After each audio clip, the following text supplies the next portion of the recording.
पाकिस्तानियों के भारत में रहने का वो राज, जिसका खुलासा कर रहे हैं यूपी के महाराज। फर्जी कागज, नकली पहचान, कौन है शुमाइला खान? भारत में अवैध एंट्री, हासिल की सरकारी नौकरी। पाकिस्तानी जासूस, आतंकियों से ताल्लुक। 3 महीने से फरार, कहां है शुमाइला खान? ताबड़तोड़ बैठकें, दर्जनों मीटिंग, दिल्ली से लेकर श्रीनगर तक हलचल। आतंक पर फाइनल अटैक की तैयारी और कायराना करतूत का जवाब देने के लिए तैयार भारत। जी हां, यही है भारत का प्लान, भारत की रणनीति, भारत की कूटनीति। पाकिस्तान पर अब फाइनल अटैक होगा, पाकिस्तान पर अब अंतिम प्रहार होगा, पाकिस्तान का मौत स्थान बन जाएगा। दरअसल पहलगाम में आतंकियों की कायराना करतूत के बाद भारत सख्त कदम उठा रहा है। आतंकिस्तान पर कूटनीतिक वार से उसे घुटनों पर ला रहा है।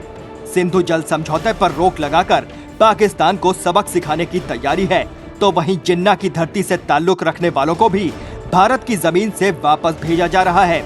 इसके लिए हर प्रदेश की सरकार ताबड़तोड़ एक्शन में है। ऐसे में सीएम योगी की सरकार भी फुल फॉर्म में दिख रही है। जहां देश भर से पाकिस्तानी लोगों को उनके मुल्क वापस भेजा जा रहा है, वहीं बरेली से एक चौंकाने वाला मामला सामने आया है, जहां से एक पाकिस्तानी महिला पिछले 3 महीने से फरार है। लेकिन सबसे ज्यादा हैरानी की बात यह है कि पाकिस्तानी महिला कुछ दिनों से नहीं, बल्कि पिछले 9 साल से बरेली में रह रही थी। और न ही सिर्फ रह रही थी, बल्कि इस पाकिस्तानी महिला ने फर्जी दस्तावेजों के जरिए यूपी में सरकारी नौकरी तक हासिल कर ली। और इस पाकिस्तानी महिला का नाम शुमाइला खान है। दरअसल आपको बता दें कि शुमाइला पाकिस्तान की रहने वाली है। उसने अपनी नागरिकता छुपाकर भारत का एड्रेस प्रूफ और अन्य फर्जी कागजात बनवाए। इनके आधार पर उसने बेसिक शिक्षा परिषद के अंतर्गत आने वाले एक प्राइमरी स्कूल में सहायक टीचर की नौकरी पाली। साल 2015 में शुमाइला को बरेली के फतेहगंज वेस्ट थाने के माधोपुर प्राइमरी स्कूल में पोस्टिंग मिली। इस दौरान शुमाइला ने बड़ी चालाकी से अपनी पाकिस्तानी नागरिकता को शिक्षा विभाग से छुपाए रखा। जब तहसीलदार सदर ने शुमाइला के डॉक्यूमेंट खंगाले तो उन्हें इस फर्जीवाड़े का पता चला। एक्शन हुआ, जांच की गई तो पूरा खेल सामने आ गया। तहसीलदार जांच रिपोर्ट में ये बात साफ हो गई कि शुमाइला ने फर्जी तरीके से अपना एड्रेस प्रूफ बनवाया है और फर्जी तरीके से नौकरी हासिल की है। जिसके बाद तहसीलदार ने ये जानकारी बेसिक शिक्षा परिषद को दी।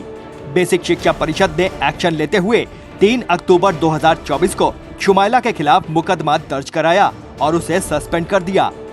लेकिन जब भारत सरकार ने 23 अप्रैल 2025 को सीसीएस की मीटिंग के बाद वीजा रद्द कर पाकिस्तानी नागरिकों को भारत छोड़ने के आदेश जारी हुए, तो पुलिस ने उसकी जांच की।